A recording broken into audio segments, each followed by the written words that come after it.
दोस्तों नमस्कार।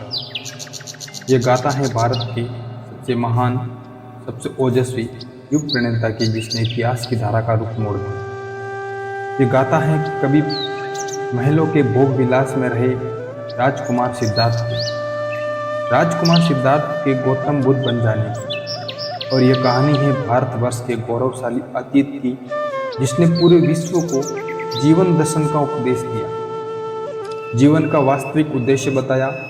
इसी गौरवशाली भारत के इतिहास के पन्नों से लेकर आज के वैज्ञानिक और आध्यात्मिक मार्ग की ये अविरल धारा आज भी करोड़ों लोगों के जीवन के उद्देश्यों को समझने को प्रेरित करती है। एक राजकुमार जिनके जन्म होने पर ज्योतिष भविष्यवाणी करते हैं कि वो बालक एक दिन बुद्ध बनेगा। एक राजकुमार जो पैदा होने से पहले ही अपनी माँ के सपनों में एक सफ़ेद हाथी के रूप में आया।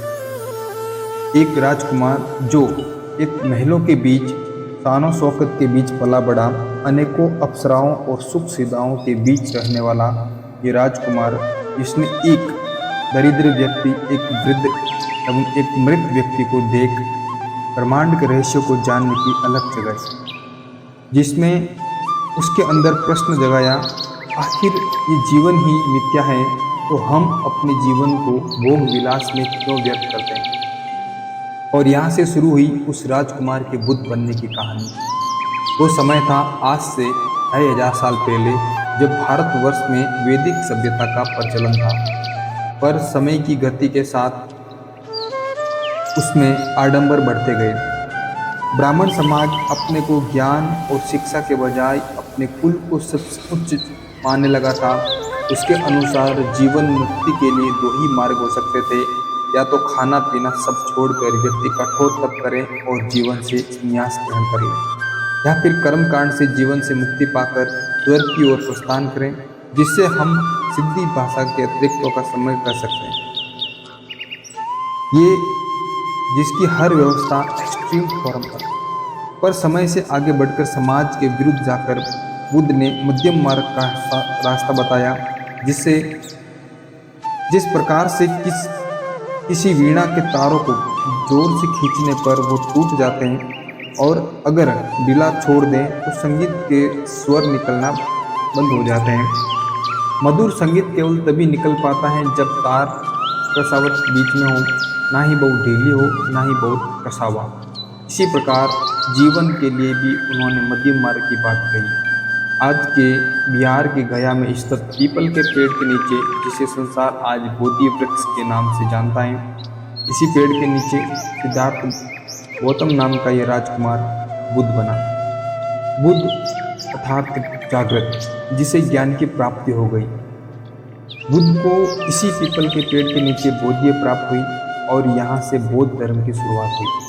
बौद्ध शब्द एक तरंग से, एक उपाधि से, जिसका अर्थ है वो जो जाग रहा है, यानी ऐसा व्यक्ति जो वास्तविकता के लिए प्रति जागृत है, जो जीवन और मृत्यु के इस चक्र को जानता है और उसके मोह में नहीं पड़ता, जिससे सांसारिक बंधनों से मुक्ति मिल गई हो, वो बुद्ध है।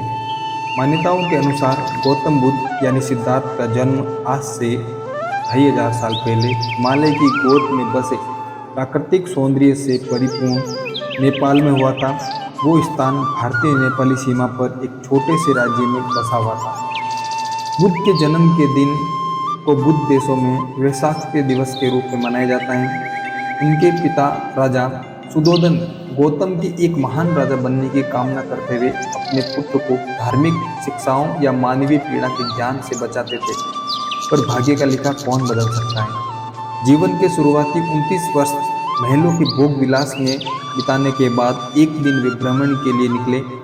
राजा सुधोधन आदेश जारी किया कि कोई भी गरीब, वृद्ध या सन्यासी उस मार्ग पर ना आए जिससे सिद्धार्थ जाने वाला था। पर वही हुआ जो होना था। सिद्धार्थ ने एक वृद्ध व्यक्ति को देखा, सन्यासी देखा और शारीरिक रूप में उनको अपने से अलग पाया। इससे उनके मन में ये प्रश्न जन्मा कि आखिर जब वो भी एक दिन वृद्ध शरीर से निर्बल हो जाएंगे, वो क्यों ना इस जीवन का उद्देश्य खोजें। यानी एक दिन सबको वृद्ध और निर्बल हो जाना है तो उन्हें जीवन के उद्देश्य की खोज करनी चाहिए और ये सत्य को जानने का प्रयास करना चाहिए। और फिर 29 वर्ष की आयु में गौतम ने घर छोड़ दिया। तपस्या और आत्म अनुशासन की जीवन शैली को अपनाया। लगातार 49 दिनों के बाद ध्यान के बाद गौतम ने बिहार के बोध गया गांव में एक पीपल के पेड़ के नीचे बोधि प्राप्त की, जिस वृक्ष को बोधि वृक्ष के नाम से जानते हैं। इसके बाद बुद्ध ने अपना पहला उपदेश उत्तर प्रदेश की बनारस शहर के पास सारनाथ गांव में दिया था। इस घटना को धर्मचक्र परिवर्तन के रूप में जाना जाता है। बुद्ध जीवन में मध्यम मार्ग के संदेश को लोगों को देते रहे और उनके व्याख्यानों में बड़ी भीड़ जुटी रहती थी और अंततः 80 वर्ष की आयु में उन्होंने अपने देह का त्याग कर लिया। यह समय 483 ईसा पूर्व का था और उनका देहांत का स्थान उत्तर प्रदेश के कुशीनगर नामक का स्थान था। इस घटना को महापरिनिर्वाण के नाम से जाना जाता है। आज पूरे विश्व का चौथा सबसे बड़ा धर्म बौद्ध धर्म है, जिसके 52 करोड़ से ज़्यादा अनुयायी हैं। ये सभी गौतम बुद्ध की शिक्षा के अनुसार जीवन बिताते हैं। तो दोस्तों, ये था गौतम बुद्ध जो बचपन से सिद्धार्थ के नाम से जन्मे थे, लेकिन आगे चल के एक महान गौतम बुद्ध के नाम से प्रख्यात हुए। आज पूरे विश्व के अंदर उनकी पूजा होती है और उनको जाना जाता है एक भगवान के रूप में। तो दोस्तों,